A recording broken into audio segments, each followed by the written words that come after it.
Revealing the secrets of men for you, one question and one answer at a time.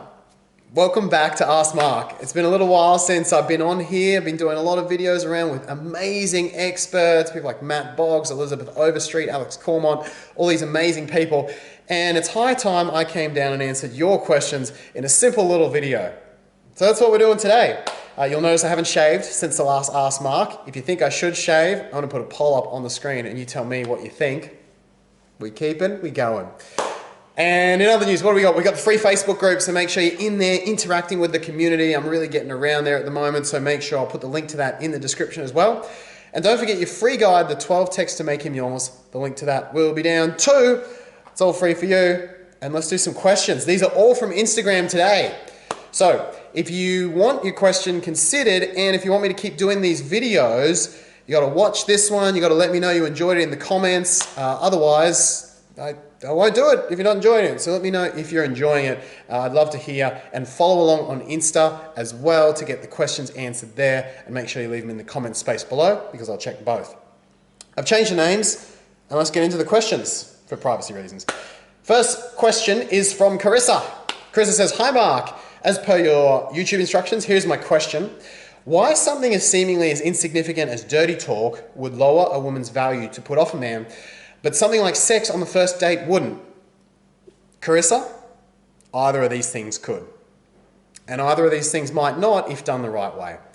It's not about the act, it's your belief systems around the act.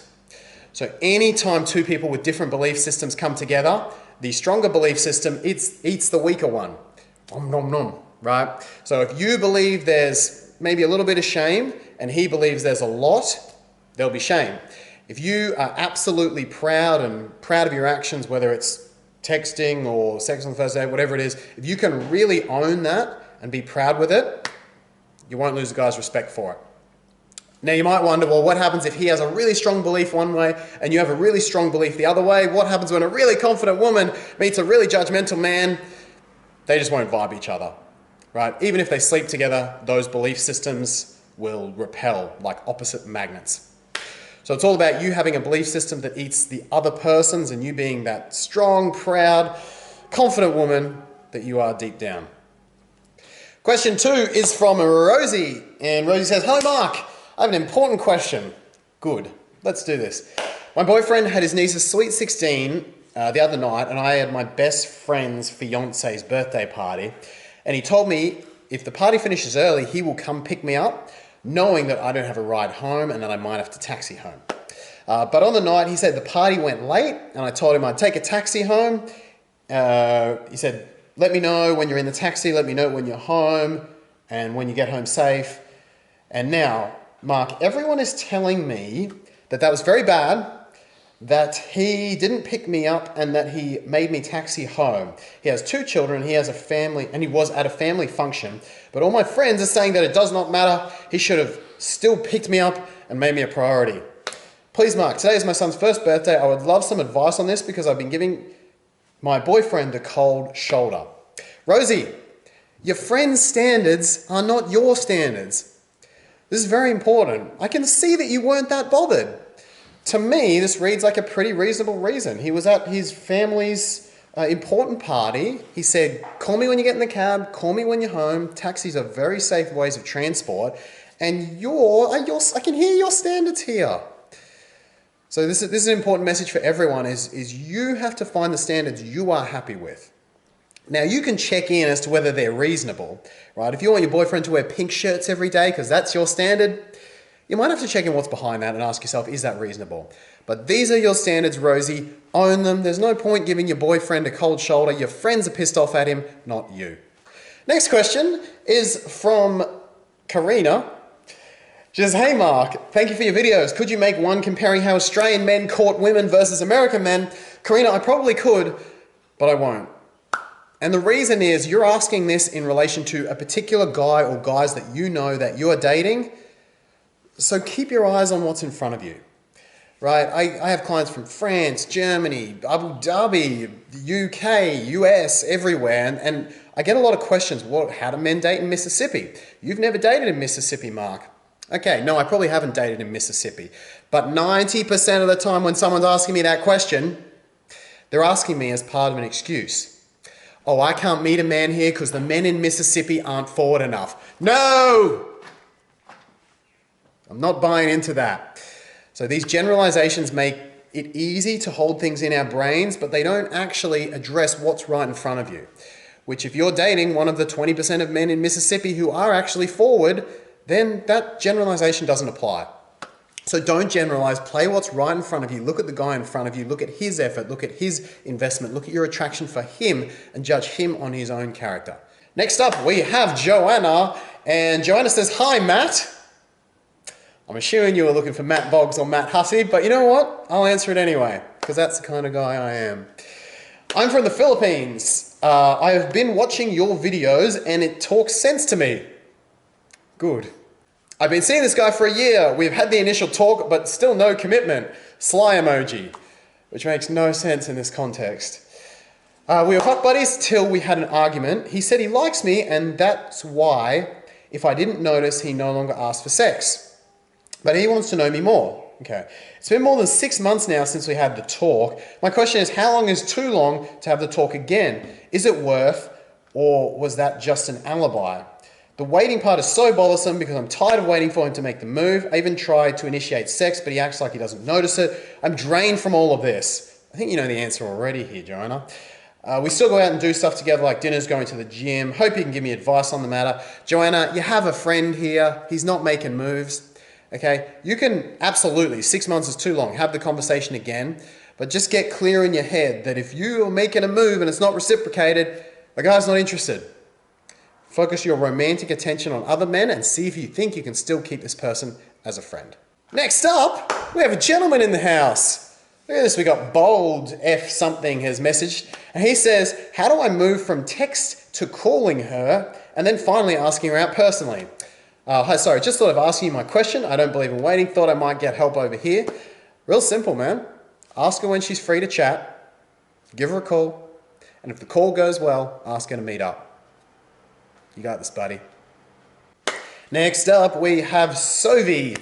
And 𝐂𝐕 says, I'm in contact with a guy for over 6 months now. We met on Instagram and had our first date a couple of weeks later. Good. We really liked each other and wanted to meet again, but he always cancelled with no serious reason. We live a couple of hours apart, so both of us are open for friends with benefits. That's convenient when you never see him. We regularly text, but he never calls, even though I asked him a couple of times. What do you think about the situation? How can I get him to visit me without sounding needy? Any more to this question? No, that's the whole question. Look, the guy's giving clear vibes. He's only texting. He's not calling. He lives 2 hours away. The guy's giving clear vibes he doesn't want emotional connection. So the only reason that I can see investing in this guy, and then probably the only way to get him to come to you, is if you just start sexting, building up his sex excitement, and you just want it for that friends with benefits thing you were talking about.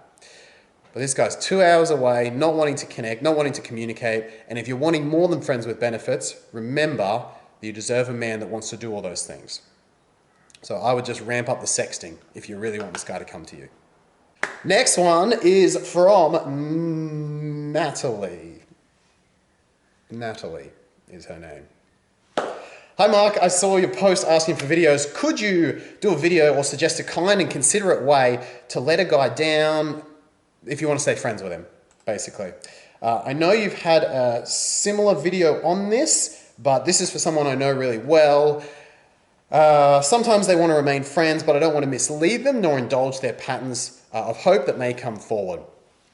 Natalie, you've just got to be really honest. Hey, I super value you as a friend. I really do. I think you're an amazing, I want you in my life.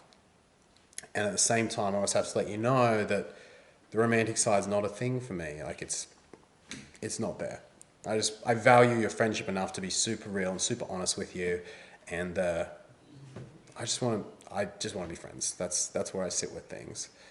So if that's you, if you're happy to be that with me, I flippin' love having you in my life. I just want to be super clear with it. And if that's not you and you're not okay with that, totally respect your decision if you don't want to hang out anymore. That's it. Just be super real, super honest. Let him make the decision. Next up we have Holly, and Holly says, "Hi Mark, I've been online dating for several months now. I've found that men just try to breadcrumb and want you to do all the work in a discussion. Take 24 hours or more to reply. They've been on the app, I just delete immediately. My question is online dating a waste of time? I'm not willing to be somebody's option. I want them to show me they are interested." Holly, I'm going to be super real with you here because I love you and I want to help you. I sense a lot of charge and even a bit of anger coming through here. And for everyone watching, online meeting, it's not dating, they call it dating, but it's meeting. Online meeting works spectacularly if you know how to use it and if you're not charged by it. So they say up to 30% of couples, marriages are now meeting online. And what do I mean by charge? Charge means, does it trigger you? Because for example, Dr. Diana Krishna, who I sat down with recently, her studies, 49% of men will just disappear online. They're just on there for validation, right? Online is very easy, but that also means you're going to attract people who just want a little bit of validation, and that's part of the system. You have to know the system before you get in there, and if you're triggered easily by that sort of stuff, online meeting will spit you out pretty quickly. So Holly, does online meeting work? It certainly does. I suspect either your profile, your photos, or your texting style is not that good if guys are not finding you the most exciting person they are talking to on there. Right, my goal is always to have my clients be, if the dudes are talking to 10 men, because really online, let's be real, everyone's an option. That's how online works. My goal is that if a dude is talking to 10 women, and one of them is my client, I want my client to have the best profile, the best photos, and most importantly, through the way she texts, I want her to sound like the coolest prospect to give a phone call to, have a chat to, or hang out with. After that, the online job is done.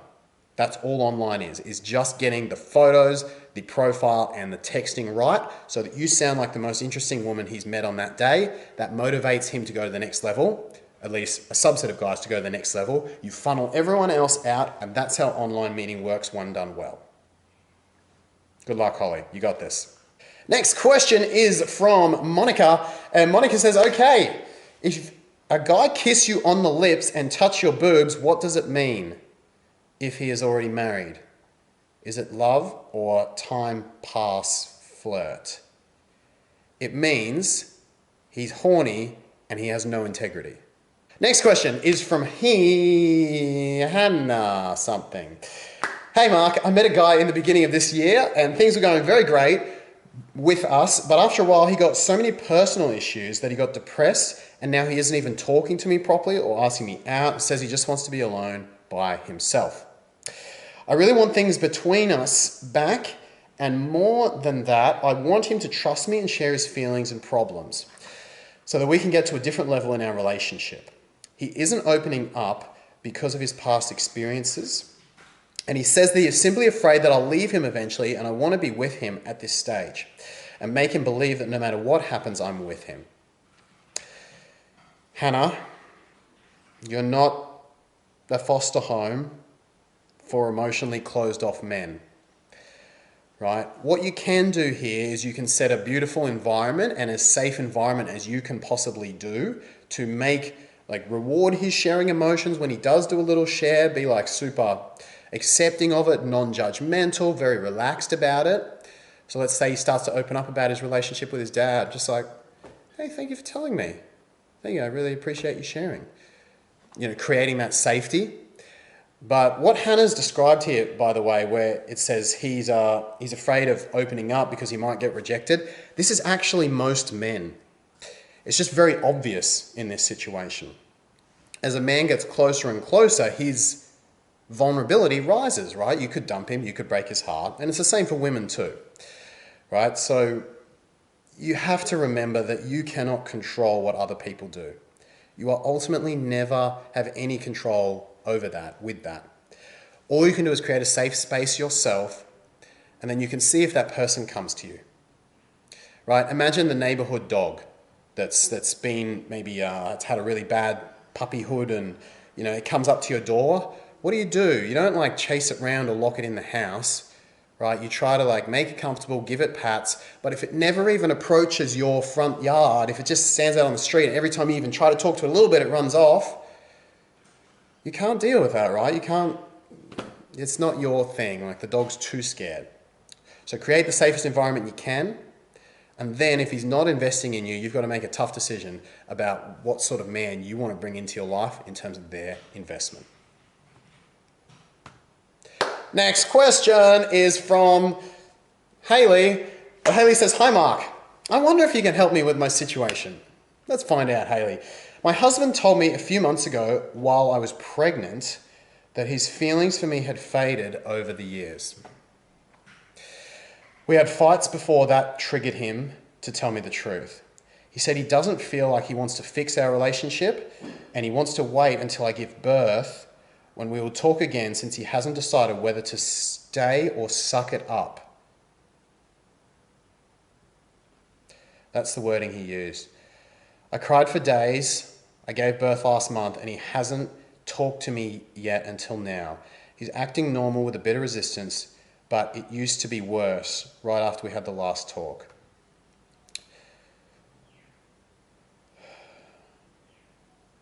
Any suggestions on what I should do? He is a procrastinator, doesn't normally attempt to start a talk about it, which is pretty common with a lot of men in these sorts of situations. Should I wait? Should I ask him if we could talk? I do feel like a fool though. Still here, even though he says he doesn't love me. I mean, he hasn't talked about his decision yet. And if he does stay, he'll stay for the sake of our child and his 2 stepsons. Should I really stay or is it better for me to leave?" Haley, I'm so sorry to hear what's happened, first of all. You're a beautiful young mum. You have the world ahead of you and you deserve someone who knows what a catch they have having found you. This guy, he doesn't deserve you right now. Okay, you've got to put him to the sword here, right? If he's not a fuck yes to being with you, if he's not wanting to work on things, suck it up, are you kidding me? Fuck that. Like if someone had to suck it up and be with me, she'd be out the door so quickly. Now I get that it sucks in this situation where you've just had this beautiful baby and you might have to do some logistics around it to make it, it might not happen straight away, but he needs to know the axe is coming down and it's coming from you. It's not you waiting for him. You deserve so much better.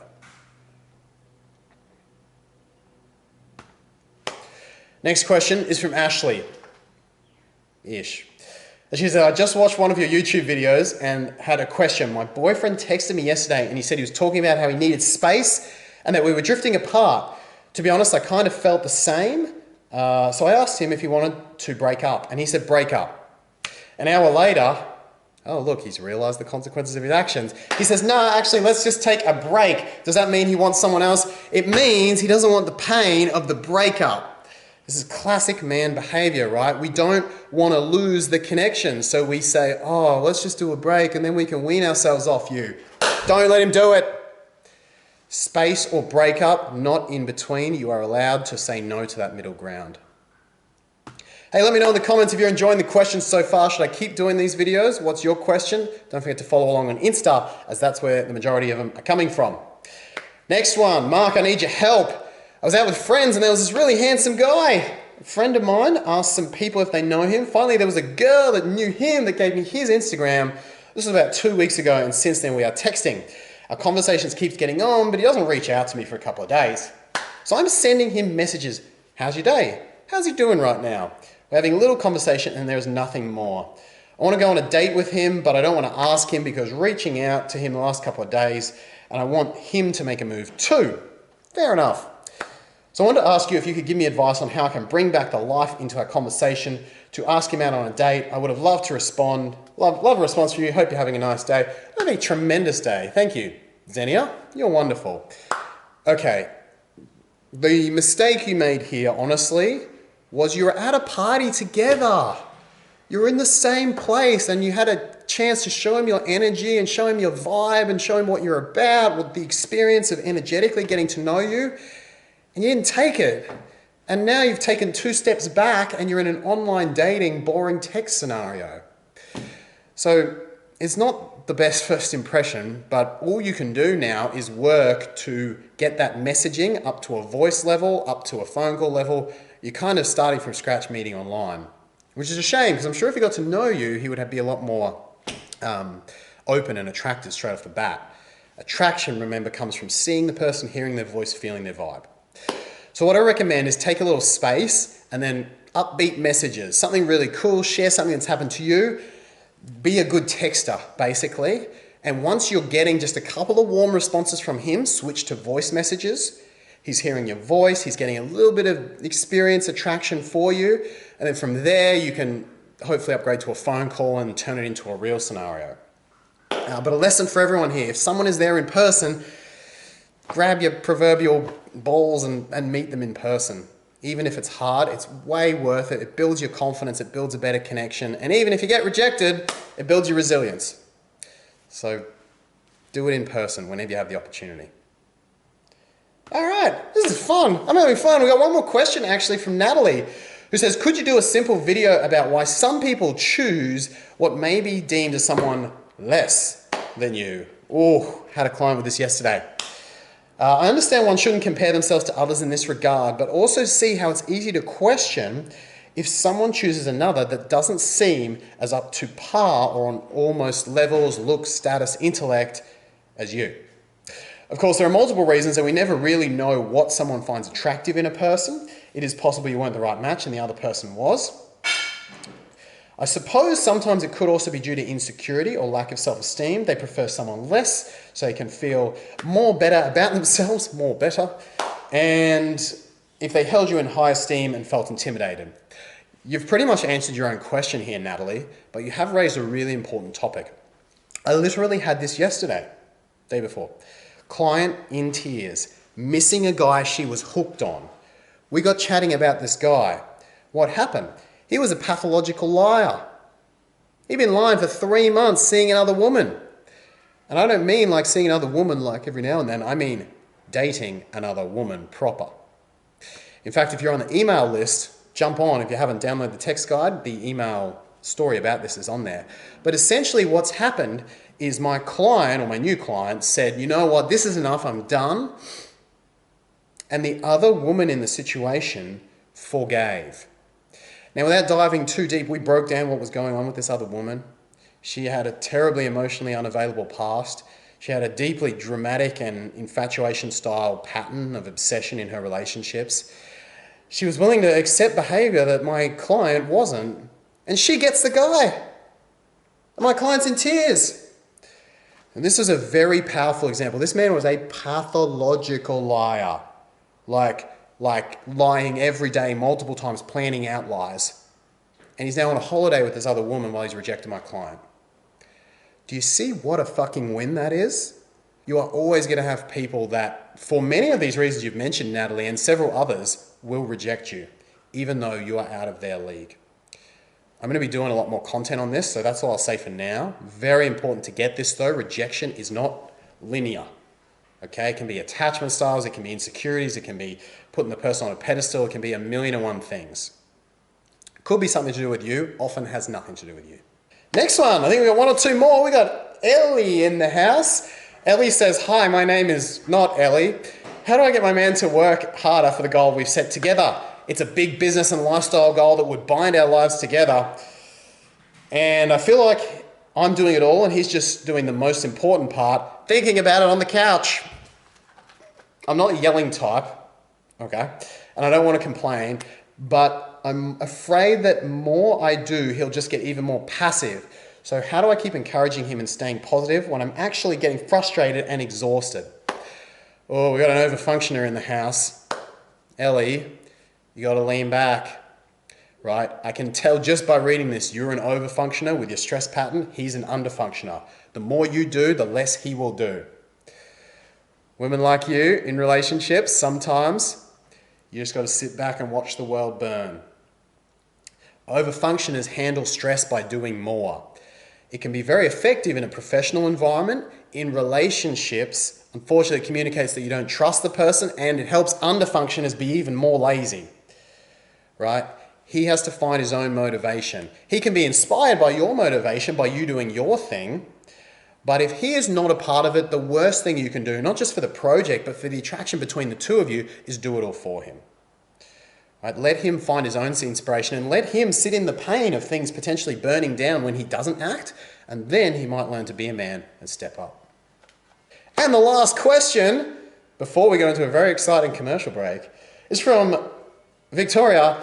And Victoria says, "Hi Mark, I'm 34 dating with a guy who is 11 years older. That makes him 45. That's how you get into vet school. We've been dating for 2 months. Going out almost every weekend. Cool. However, we skipped 2 weekends in a row and now he's under 10% effort rules. We went out 5 times, either lunch or dinner. And we're at the stage of holding hands. My question is, after we spent time together was great, but in the weekday we don't have communication, no text, no call. Even when I text him, he always gives 2 to 3 word answers. I don't know if I'm overthinking or not. I think he is. My YouTube account is VC. Hey, thanks for the question and thanks for the follow. Look, if I'm dating someone and we're having great weekends, but I hear crickets during the week, then I'm going emotional distancing, probable emotional unavailability. So it sounds like you guys are having a good time together, but this rings of the classic, hey, here's a nice peek, and now I want to be away from this. So I would honestly bring it up with him. You're at a point now, you're 8 weeks in. If someone was doing this to me, I would say, hey, like, I'm getting this weird vibe. I'm just gonna be real with you. It feels weird because we have such a good time and then we don't talk throughout the week. And for me, like, it could be totally different for you, but for me, if I'm wanting to build something forward, like we hold hands in public and stuff, and for me, someone I'm like intimate with and showing off to the world, that's someone I want to talk to a couple of times a week and, you know, have a bit of contact with each day. And I don't think that's unreasonable. What are your thoughts? And then just listen to him, hear his vibe. And that is the questions, but this channel needs to make some money, so I've decided to put advertisements at the end of the channel, showing some of the brands, the wonderful brands that have approached me recently. So here we do. This is Cynthia. She has an amazing fridge and freezer cooler that you should probably go and buy. It's hot where you are right now, you need a freezer cooler. And then we have a proposal for cooperation. We run a dating company and we created it for single men. So I'm obviously the coach to reach out to with the single men market, and single Slavic ladies to meet each other to create a family. Wonderful. If you are looking to pick up a Slavic woman, I highly recommend this website. I don't know what the website is, but I'm sure you can find it. And that is Ask Mark. Thank you to our sponsors, Slavic Women Something and Fridge Freezer Cooler of the Month.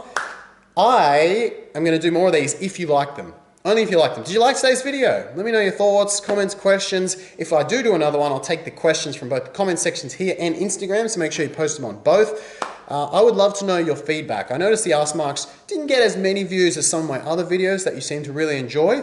So I need you to share it around, tell me that you love it, post your questions and just give it some more watch time. If you really are enjoying this video, I will do more just like this one. Thank you so much for supporting me. It means the world to me. And don't forget to check out the free Facebook group and the Empowerment Academy as well, along with the free downloads, which you'll find in the link in the description.